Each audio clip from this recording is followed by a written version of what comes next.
Graça e paz, irmãos. Reverendo Carlos Lima, Igreja Presbiteriana de Fontinha, uma igreja que ama você aqui na Estrada da Fontinha, número 220, Bento Ribeiro. Faça-nos uma visita assim que possível. Nessa quinta-feira estamos postando o nosso vídeo em forma de teleaula e privilegiando também a oração. E por isso então que estamos nesse formato. Convidamos desde já você que nos apoie, que participe deste culto, que também participe do culto que nós teremos lá no domingo, que será postado a partir da parte da manhã. Esteja então atento, participemos desse trabalho para a edificação do povo de Deus. Nós agora estamos iniciando esse trabalho de oração, de estudo, com uma oração. Curva a sua cabeça, vamos falar com Deus. Querido e amado Deus, louvamos e bendizemos o teu nome. Nesse momento de estudo, de reflexão, de oração, suplicamos a tua direção para que teu povo possa ser edificado, para que essa mensagem penetre nos lares daqueles que necessitam ouvir a tua palavra, que seja bálsamo, que possa, Senhor Deus, aliviar as dores e possa também produzir confiança e edificação no Senhor. Seja conosco, seja com o teu povo, nós assim oramos em nome do Senhor Jesus, na força e misericórdia do Espírito Santo. Amém. Amém, irmãos. Nós temos esse formato então de aula, de teleaula, porque queremos aprender da palavra de Deus primeiro. E voltamos àqueles estudos de quinta-feira, estudos doutrinários, em que discutimos, em que projetamos as nossas aulas, e vamos passar então para esse estudo. E nós estaremos estudando dessa feita o breve catecismo. Note, irmãos, que nós, como Igreja Reformada, temos aquilo que chamamos de símbolos de fé. Após a reforma do século XVI, houve assim uma necessidade de sistematizar todas as nossas doutrinas e de uma forma didática expor da maneira como nós cremos nesta doutrina. É certo que a Bíblia é a nossa regra de fé e de prática. É certo que nós cremos na Bíblia, mas como expor aquilo que cremos e da maneira que cremos, de maneira a não cairmos em nenhuma heresia? Porque a Bíblia também ela é difícil em algumas passagens na sua interpretação. E foi por isso então que foi nomeada essa famosa assembleia, guarde esse nome, de Westminster. Foi realizado lá na abadia de Londres, lá de Westminster, onde o príncipe Charles e a Diana casaram, né, naquela abadia. E no ano de 1643 ao ano de 1649, um concílio. E desse concílio se produziu 3 grandes documentos: a Confissão de Fé de Westminster, o Catecismo Maior de Westminster e o Breve Catecismo de Westminster. Lá naquela ocasião, utilizou-se 120 ministros, pastores, 30 assessores, leigos, 5 delegados especiais da Igreja da Escócia e mais um grande cabedal de recursos para que nesses documentos, nesses 3 grandes e importantes documentos, que são os símbolos de fé da IPB, da nossa igreja, da Igreja Presbiteriana do Brasil, nós então, a partir deles, pudéssemos dizer: olha, nós cremos na Bíblia, a Bíblia é a nossa regra de fé e de prática, mas nós cremos desta maneira, e versículo a versículo, texto por texto, doutrina por doutrina, foram debatidas justamente à luz da Bíblia, para tirar qualquer heresia, qualquer tipo de interpretação que fosse negativa. Bom, mas aí você me pergunta: mas pastor, o que é um catecismo? Essa palavra, ela, como está aí projetado, é um conjunto de princípios, de dogmas, de pareceres na questão doutrinária, principalmente na doutrina cristã. Podemos chamar também de catecismo aquelas instruções que contém, ou o livro que contém essas instruções. Lembrando que nós entendemos que a palavra catecismo, ela é originária da palavra grega catecúmeno. E esta palavra grega era utilizada para aquele aprendiz da palavra que estava iniciando o seu caminho para entender melhor a palavra de Deus, para que ele pudesse então ser batizado. Nós queremos responder algumas perguntas desse breve catecismo de Westminster. Sempre falando a vocês que no início ele foi projetado para justamente isso, para pessoas que queriam caminhar no seu batismo, para crianças que queriam também ser discipuladas, para pessoas que estavam entrando no cristianismo. Então, esta é a função desse breve catecismo, dessas instruções. Não confundir com o documento católico, que tem uso similar, mas o católico romano ele projeta as doutrinas romanas e nós projetamos as doutrinas reformadas da palavra do Senhor, da Bíblia. Tá bom, irmão? Então, feitas essas considerações, nós queremos dizer que nós começaremos com o breve catecismo na sua primeira pergunta. E a sua primeira pergunta é: qual o fim principal do homem? Qual o fim principal do homem? E a resposta que ele dá: o fim principal do homem é glorificar a Deus e gozá-lo para sempre. Lá em Provérbios, capítulo 16, verso 4, diz que o Senhor fez todas essas coisas para determinados fins. E para que fez o homem, então? Para que Deus fez o homem, então? E este é o fim do homem, para que este o glorificasse e o gozasse para sempre. O interessante é que quando o homem atinge esse fim, ele também tem um sentido de realização, de paz, de completude, de contentamento, ou seja, não é somente uma tarefa, mas neste mandamento e nessas respostas que são dadas, ele contempla tanto a obrigação, mas também quanto a bênção que está contemplada na observância dessa determinação. Diz, então, respeito à glória de Deus e também à felicidade do homem. Vamos fazer algumas considerações? Primeira delas, quando fala aqui qual é o fim principal do homem, o que significa essa palavra fim? Nós entendemos que fim e finalidade é a mesma coisa. Mas dentro dessa especificação está colocando o seguinte: olha, é um alvo. Qual é o alvo principal do homem nesta vida? Qual é o propósito principal do homem nesta vida? Qual é a intenção principal do homem nesta vida? Fim significa então isto: alvo, propósito, intenção para esta vida. Note que é algo que qualifica algo que é principal. O homem tem essa finalidade. Nós sabemos que existem outros propósitos para o homem, claro que sim, mas o principal é glorificar a Deus, é viver bem com Deus, é viver para a glória de Deus, é se encaixar nos planos de Deus, é caminhar com Deus, é ter Deus em primeiro lugar na sua vida, na sua família.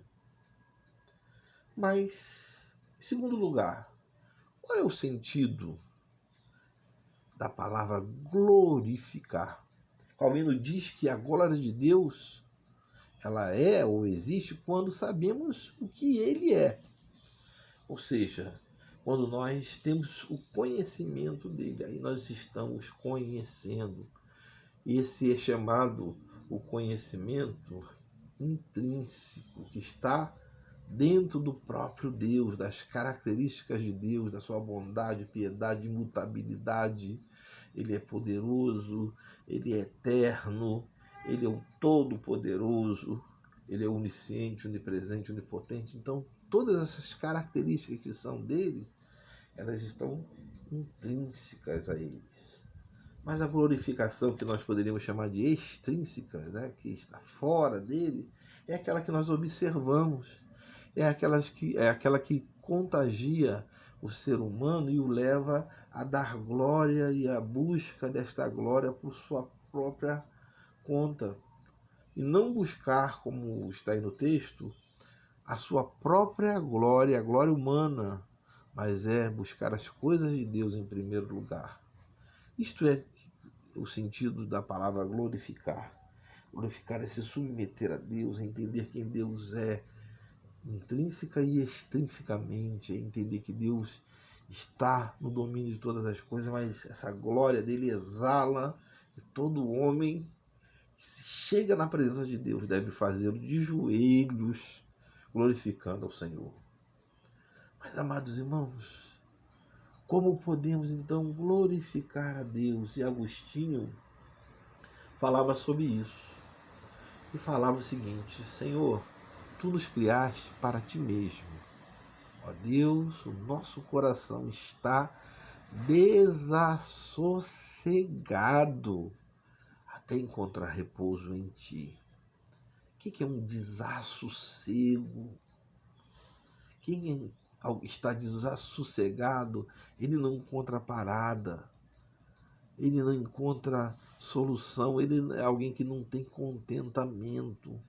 E Agostinho falava que o homem longe de Deus tinha esse coração desassossegado.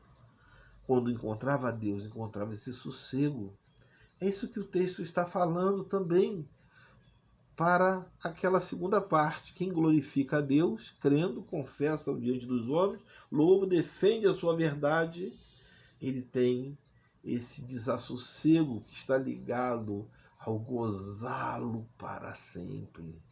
Aí você entende que gozar para Deus é fluir das bênçãos de Deus.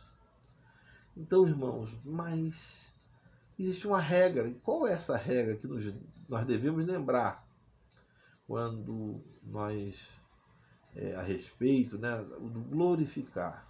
É que essa glorificação nos chama a uma vida de serviço.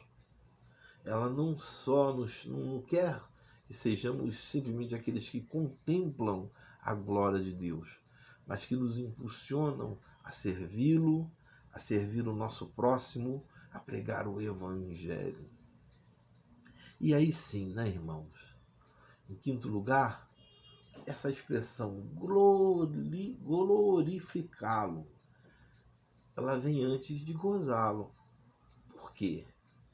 Porque a confissão de fé, ela quer que nós cumpramos esta nossa obrigação diante de Deus, de serviço, de servir a Deus, de servir o próximo, de servir ao pecador quando nós pregamos o Evangelho, de nos darmos a Deus para glorificar a Deus, de entender quem Deus é, de fazer a vontade de Deus, de cumprir os nossos deveres com os nossos irmãos. E, em segundo lugar, nós desfrutamos ou desfruta-se gozar da companhia de Deus, da presença de Deus, daquele contentamento que Agostinho fala, do coração desassossegado que às vezes ficamos. Mas o Senhor nos chama a repousar nele, a confiar nele. Está assim, se uma pessoa desse ênfase a gozar da companhia de Deus, mais do que glorificar a Deus, haveria o perigo de uma fé simplesmente emocional. Existem pessoas, irmãos, hoje que querem ter uma vida contemplativa, de louvar a Deus. E aí, algumas igrejas, elas buscam muito esse recurso. Se cantam, se levantam a mão, se oram, se adoram, São pessoas que se dizem evangélicas, então o número dos evangélicos cresceram muito, mas são pessoas que na vida não mostram o servir, o glorificar a Deus com o seu serviço, com a sua vida, com o seu testemunho. E é isso que o texto está falando para a gente. Olha, primeiro servir a Deus, primeiro viver, primeiro ser transformado, para depois, então, buscar as outras benesses do reino de Deus. E ainda, irmãos, então, em sexto e último lugar, há essa lição que subjaz nesta pergunta. Número 1. Pergunta número... Faltou 1, né? Nessa pergunta número 1. E eu lembro lá do Salmo 42, que diz o seguinte: como suspira a corça pelas correntes das águas, assim, por ti, ó Deus, suspira a minha alma. A minha alma tem sede de Deus, do Deus vivo. Irmãos, quando nós voltamos para o centro dessa mensagem, da lição central dessa mensagem, nós entendemos que ela se aplica àqueles que estão longe de Deus, um coração desassossegado, que ainda não aprenderam a glorificar, porque não aprenderam a confiar. E nós precisamos confiar em Deus, servir a Deus, louvar o nome do Senhor, viver para a glória do Senhor, santificar a nossa vida, humilhar a nossa vida. Mas ainda, queridos, nós precisamos encontrar o nosso próximo, servir ao nosso próximo, servir aquele que nós dizemos que é nosso irmão, viver em testemunho de vida com ele, aceitar que ele seja diferente da gente. E, em terceiro lugar, nós temos que viver com aquele que não é nosso irmão ainda, pregando-lhe o Evangelho, pregando da paz de Cristo, ajudando-o pela misericórdia de Deus. Isso significa, então, esse serviço, servir a Deus profundamente, de maneira a entender e a receber as bênçãos de Deus. Isso, então, recorda o relacionamento que é certo para o cristão. Olhar para Deus, olhar para o relacionamento, viver esse relacionamento de maneira frutífera. E aí, então, encontramos nossa capacidade de glorificar verdadeiramente, de sentir o gozo, a alegria resultante desse relacionamento. Amém. Querido irmão, querida irmã, eu gostaria de propor a você, então, como sempre fazemos, né? Como bom professor que nós somos, para que nós possamos aplicar as nossas perguntas, aquilo que nós aprendemos, para que você, num papel, escrevesse qual o fim principal do homem. Eu quero que você faça isso, mas com as suas palavras. E depois, qual o sentido da expressão glorificar a Deus? Você pode perguntar a alguém, você pode voltar lá no texto, porque eu não estou falando sobre isso, tirar as suas conclusões e depois escrever aí umas 2, 3 linhas com as suas palavras, para que você possa fixar o que nós aprendemos, que é a primeira pergunta do breve catecismo de Westminster. Tá bom, irmão? Tá bom, irmã? Vamos ficar por aqui e você vai escrever nesse papel. E quando esse coronavírus acabar, querendo assim o Senhor, nós vamos corrigir juntamente com você todos esses papéis e vamos ver as suas respostas. Mas não deixe de fazer, não. Vou puxar a sua orelha. Eu vou, com você, criar esse conhecimento e ele vai servir para você fixar. Tá bom? Fixar tudo aquilo que nós vimos nesse encontro. Amém, irmão. Agora, então, irmão, irmã, nós queremos passar para a última parte desse nosso encontro, que são os pedidos de oração. Estaremos reproduzindo agora aqueles pedidos que nos chegaram, e se algum foi omitido, você depois me lembre para que eu possa orar com você, para que possa falar no seu nome, que para mim isso é muito importante, tá bom? Vamos lá então. Nós queremos orar pela Igreja Presbiteriana do Brasil, seus sínodos, seus presbitérios, suas igrejas, suas autarquias, suas organizações, seus oficiais, ministros, presbíteros, diáconos, seus membros, suas intenções, para que a Igreja do Brasil, Presbiteriana do Brasil, possa cumprir a sua missão de pregar o Evangelho, de viver para a glória de Deus. Mas também por aquelas igrejas que são igrejas sérias, igrejas que pregam a verdadeira doutrina e palavra de Deus. Queremos pedir por essas igrejas. Pedir também pela nossa igreja local, pela igreja da Fontinha, pelo seu conselho, junta diaconal, pelas sociedades internas, pelo seu coral, pela sua membresia, para que também possamos aqui, na nossa localidade, pregar o Evangelho, viver esse Evangelho e sermos testemunhas da paz e do poder de Deus em nossas vidas.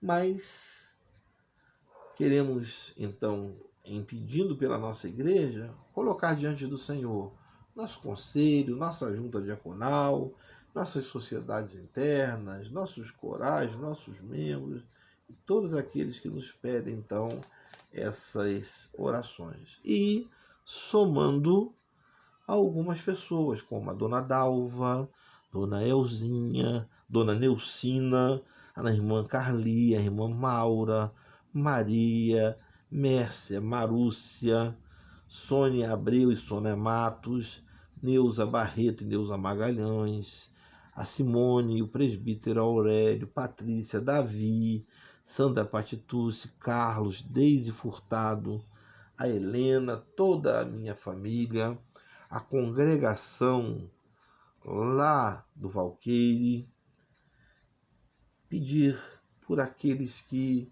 têm também feito e lançado nas redes sociais os seus pedidos, como eu tenho um pedido para que seja feito. Por exemplo, a nossa irmã Marúcia pede pela Noêmia e seus filhos, pela Cineia e pelo Paulo.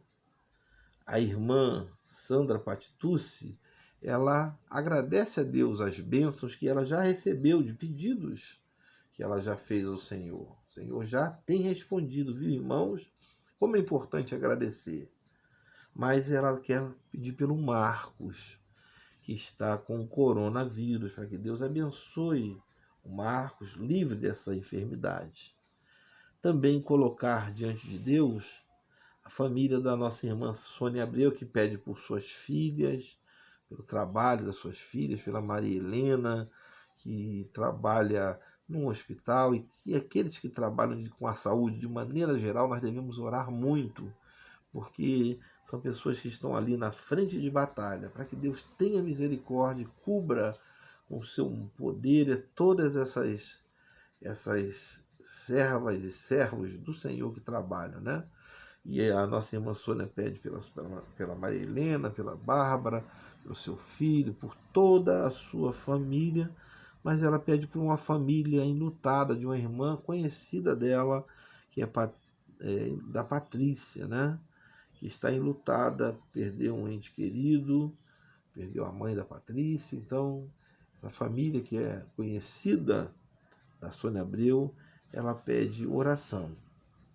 E nossa irmã Patrícia Stauffer, ela pede oração pelo Kleber, que carece das nossas orações. Ele está sendo removido, a última informação que tivemos é que ele foi removido para a CTI, para o CTI do hospital. Então precisa da atuação do Senhor na sua vida, e nosso clamor vai fazer que isso chegue à presença de Deus. Irmãos, então é momento de oração. e busca o Senhor. Coloque a sua mão próximo ao aparelho, mas pense em Deus, formalize a sua oração. É momento de buscarmos a presença rica e poderosa do Senhor. Ore aí, faça o seu pedido aí. Nós vamos orar aqui também de forma intercessória. Oremos então. Querido Deus e amado Pai, louvamos, bendizemos o teu nome, Senhor, expondo as nossas necessidades, Senhor. Necessidades, Pai, pela Igreja Presbiteriana do Brasil e do mundo, pelas igrejas sérias, pela nossa igreja local, Pai, e pelos membros, Senhor Deus, que nós citamos os nomes, juntamente com toda a sua família, Pai. A família Fontinha, que agora, Senhor, coloca-se na tua presença, Pai, para clamar, para buscar, para interceder, Senhor Deus. Ó Senhor Deus, protege os nossos lares, protege a nossa família, protege os nossos conhecidos, Senhor Deus. Esses que estão enfermos, Pai. Dá uma bênção especial, Pai, para que nesse momento de enfermidade, de pandemia, eles possam se levantar, Senhor. Que, Senhor Deus, a tua proteção se estenda, Senhor, na nossa igreja, na nossa comunidade, para que esse mal não, Senhor Deus, ataque nenhum dos nossos, Pai. Que possamos passar esse período libertos desse problema, desse mal, Senhor. Ó Senhor, tenha misericórdia, Senhor. Livra, liberta, protege, Pai. Seja com cada um dos membros da nossa igreja, juntamente com seus familiares, com os quais agora nós depositamos diante do teu trono de graça, Senhor. Tenha misericórdia, abençoa, Pai. Mas também, Senhor Deus, abre as portas de emprego. Abre, Senhor Deus, para que os teus servos possam ter o sustento da sua casa, Pai. Para que as questões financeiras possam ser resolvidas, para que as questões da justiça possam ser também resolvidas, Pai.